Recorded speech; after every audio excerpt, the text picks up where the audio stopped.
10,000 సీట్స్తో ఐటీని promote చేస్తున్నారు. ఉండే existing infrastructure ఉపయోగించుకొని ఒక 2,500 మందికి ఇవి ఎంప్లాయ్మెంట్ క్రియేట్ చేసే పరిస్థితికి వచ్చారు.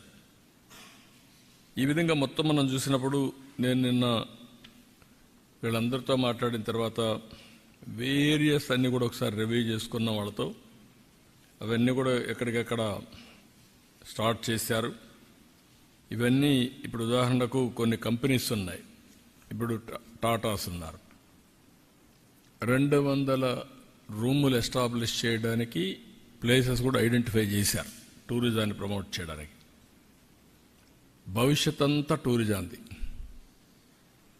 టూరిజం బాగా రావాలంటే హాస్పిటాలిటీ సెక్టర్ కానీ, ట్రాన్స్పోర్టేషన్ కానీ, ఇక్కడ లా అండ్ ఆర్డర్ కానీ, ప్లేసెస్ కానీ మనం బెస్ట్ ప్లేసెస్ క్రియేట్ చేయాలి. దీనికి రూములు ఉండాలి.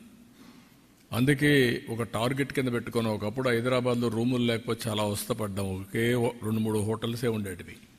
ఇప్పుడు చూస్తే నెంబర్ ఆఫ్ హోటల్స్ వచ్చాయి, నెంబర్ ఆఫ్ హాస్పిటల్స్ వచ్చాయి, నెంబర్ ఆఫ్ షాపింగ్ మాల్స్ వచ్చాయి, నెంబర్ ఆఫ్ ఎడ్యుకేషన్ ఇన్స్టిట్యూషన్స్ వచ్చాయి. అన్నీ ఒక హబ్గా తయారైంది. వీళ్ళు వచ్చినప్పుడు మనకు గ్రీన్ ఎనర్జీకి వెళ్తున్నారు, హోటల్స్కి వెళ్తున్నారు. ఇంకా మనకు వీలైనంత వరకు ఇన్ఫ్రాస్ట్రక్చర్ ఇండియాలో ఇండిగో అండ్ టాటా ఎయిర్లైన్సే ఉంది. We want develop on airport. We are discussing with them. ఆ ఇన్ఫ్రాస్ట్రక్చర్లో వాళ్ళు కూడా ఇన్వాల్వ్ చేసి ఏ విధంగా చేయాలో దానికి కూడా తొందరలోనే ఒక యాక్షన్ ప్లాన్ తయారు చేస్తాం. ఇవన్నీ మీకు ఒక ఐడియా కోసం ప్రజలకు చెప్తున్నా. ఈరోజు ఈ ప్రభుత్వం ఒకటే ఆలోచిస్తున్నాం. 5 సంవత్సరాలుగా జరిగినటువంటి విధ్వంసాన్ని కవర్ చేయడానికి అన్ని విధాల ప్రయత్నం చేస్తున్నాం. 7 నెలల్లో ఊహించినటువంటి ప్రగతిని సాధించాం. అమరావతి 3 ముక్కలాటాడి అమరావతిని ధ్వంసం చేస్తే now Amaravati is on track. Finance mobilize చేశాం, వర్కులు పిలుస్తున్నాం, వర్కులు స్టార్ట్ అవుతున్నాయి. వీలైన తొందరలో అక్కడి నుంచి స్టార్ట్ అవుతుంది. ఇది వన్ ఆఫ్ ది బెస్ట్ సెంటర్గా తయారవుతుంది. అటు ఎడ్యుకేషన్ కావచ్చు, లేకుంటే హాస్పిటల్స్ కావచ్చు, లేకుంటే ఇన్ఫ్రాస్ట్రక్చర్ కావచ్చు, లేకపోతే ఏదైనా కానీ ఒక న్యూ సిటీగా తయారు చేస్తాం. ఇంకొక పక్కన పోలవరం 12,150 కోట్లు ఇచ్చారు, ట్రాక్లో పెట్టాం. డయాఫామ్ వాల్ పోయింది, దాన్ని కూడా మళ్ళీ రెక్టిఫై చేశాం. ఇప్పుడు మొత్తం ప్యారలల్ డయాఫామ్ వాల్ కట్టే పరిస్థితికి వచ్చాం. ఒక దుర్మార్గమైన కార్యక్రమంతో now we are building parallel diaphragm wall. 360 కోట్లతో 400 కోట్లతో చేసిన డయాఫామ్ వాల్ ఇప్పుడు 1000 కోట్లు అదనంగా పెట్టి చేసే పరిస్థితికి వచ్చాం. టైం 2 ఏళ్లు పోయింది. ఏదైనా ఒక టైం బౌండ్ ప్రోగ్రాం పెట్టుకున్నా 2000 డిసెంబర్ లోపల Polavaram will be completed. Diaphragm wall కూడా స్టార్ట్ చేశాం. ఇంకా అది ట్రాక్ మీద ఎక్కే పరిస్థితి తీసుకొచ్చాం. పెండింగ్లో ఉండే రైల్వే జోన్ క్లియర్ చేశారు, ఫౌండేషన్ వేశారు, వర్క్ స్టార్ట్ అయింది. ఆల్మోస్ట్ ఆల్ కొలాప్స్ అయిపోయినటువంటి BIFR పోయినటువంటి స్టీల్ ప్లాంట్ ఆర్ ప్రైవేటైజేషన్ చేయాల్సిన స్టీల్ ప్లాంట్ 13,000 కోట్ల రూపాయలతో రివైవల్ ప్యాకేజ్ ఇచ్చారు. ఇది అసాధారణమైన విషయం. ఏదైతే ప్రజలు ఆ రోజు చూపించిన ఆదరణ, ఎన్డీఏకి ఇచ్చినటువంటి ఒక విధంగా చెప్పాలంటే ల్యాండ్ స్లైడ్ విక్టరీ, ఈరోజు ఈ ప్రాజెక్టు కూడా రివైవ్ చేసే పరిస్థితికి వచ్చాం. దాన్ని ఫోకస్ చేస్తాం. మళ్ళీ విశాఖపట్నం ఆంధ్రుల హక్కు, ఆత్మ గౌరవాన్ని కాపాడే ప్రాజెక్ట్ ఇది. దీన్ని ఏం చేయాలో చేసి ముందుకు తీసుకెళ్తాం. అంటే ఎందుకు ఇవన్నీ మీకు చెప్తున్నానంటే, ఇక్కడ ఇంకా కూడా విధ్వంసం చేసిన వ్యక్తులు కూడా గొంతు చించుకుంటున్నారు. అంటే ఏదో ఒకటి 24 గంటలు ఈ రాష్ట్రాన్ని సర్వనాశనం చేయాలి, విధ్వంసం చేయాలి, డెవలప్మెంట్ జరగకూడదు. 5 సంవత్సరాల్లో 1,000 కోట్ల రూపాయల ప్రాజెక్ట్ ఏదైనా జరిగిందా? ఉండే ప్రాజెక్టులు వెళ్ళిపోయినాయి. ఎక్కడికో మీరు చూస్తే ఇక్కడ పెట్టాలని పేట్రియాటిక్ ఫీలింగ్తో వచ్చిన అమర్ రాజా లాంటి ఫ్యాక్టరీల్ని తరిమేసే పరిస్థితికి వచ్చారు. ఆస్తుల్ని రాయించుకునే పరిస్థితికి వచ్చారు, కబ్జా చేసే పరిస్థితికి వచ్చారు. 3-4 డికేడ్లు సంపాదించిన ఆస్తులు కూడా రాసేసుకునే పరిస్థితికి వచ్చారు సెటిల్మెంట్లో. అవన్నీ మళ్ళీ నేను మాట్లాడుతున్నప్పుడు డైవర్షన్ రావడం కరెక్ట్ కాదు. అవన్నీ కూడా సెట్ చేస్తున్నాం. నా ఎయిమ్ ఏంటంటే మెయిన్గా మీరు మొన్న కూడా మీకు జిఎస్టిపి ప్రజెంటేషన్ చేశాను. నా ప్రతి ఒక్క ఎఫర్ట్ కామన్ మ్యాన్ ఆదాయం ఎట్లా పెంచుతాం, కామన్ మ్యాన్కి మెరుగైన జీవన ప్రమాణాలు ఏ విధంగా ఇస్తాం అనేది మెయిన్ ఫోకస్ కింద పెట్టుకున్నాను. అందుకే మీరు చూస్తే 23-24 వరకు 2,37,951 రూపాయలు తలసరి ఆదాయం. అది ఈరోజు 24-25కి 2,68,653 రూపాయలు అయింది. దీన్ని అల్టిమేట్గా మన చేతుల్లో ఉంది. 15% గ్రోత్ రేట్ వస్తే ఎక్కడికో వెళ్ళిపోతాం. అంటే 2047కు 58 లక్షల రూపాయలు తలసరి ఆదాయం వస్తుంది. ఇప్పుడుండే 2,68,653 నుంచి 58,14,916 రూపాయలు వస్తుంది. ఎప్పుడు కంటిన్యూగా సిఏజిఆర్ 15% పెరిగితే, లాస్ట్ 5 ఏళ్లలో సిఏజిఆర్ 13.5% పెరిగాం. ఇటీవల ఈ గవర్నమెంట్ వచ్చినాక 10% పడిపోయింది. ఇప్పుడు ఈ 1 ఇయర్లోనే 12.94%కి వచ్చాం. అంటే 13%కి వచ్చాం. ఇంకా 2% పెరగాలి. నా ప్రయత్నాలన్నీ కూడా అటు ఇండస్ట్రీ, సర్వీస్ సెక్టర్, అగ్రికల్చర్ అన్నీ కూడా సంపద సృష్టించడానికి ఉపయోగపడాలి. తలసరి ఆదాయం పెరగాలి, రాష్ట్ర స్థూల ఆదాయం పెరగాలి. ఇక్కడ మామూలుగా గ్రో అయితే ఇంత ఇది రాదు.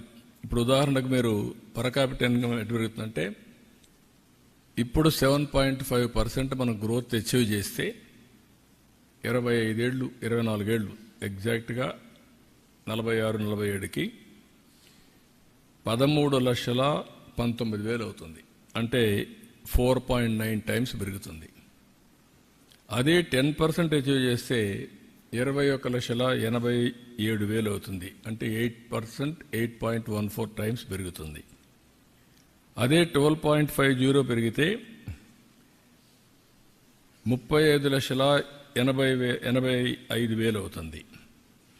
అదే 15% పెరిగితే 58,14,000 22 సార్లు పెరుగుతుంది. 22 టైమ్స్ పెరుగుతుంది. That is the calculations we are working. ఇది జరగాలంటే టెక్నాలజీ రావాలి, ఇంటిగ్రేట్ కావాలి, సర్వీస్ సెక్టర్ పెరగాలి, టూరిజం పెరగాలి, వ్యవసాయాన్ని ఆధునిక రంగంగా తీసుకెళ్ళాలి.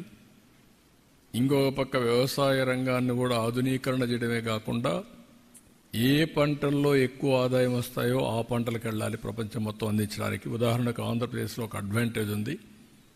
అక్వాకల్చర్ ఒకప్పుడు 30% గ్రో అయింది, దాన్ని చంపేశారు. ఇప్పుడు మళ్ళా పెంచాం, ఇంకా దాన్ని 30% తీసుకుపోవడానికి ప్రయత్నం చేస్తున్నాం. మార్కెట్ కూడా కిల్ అయిపోయింది.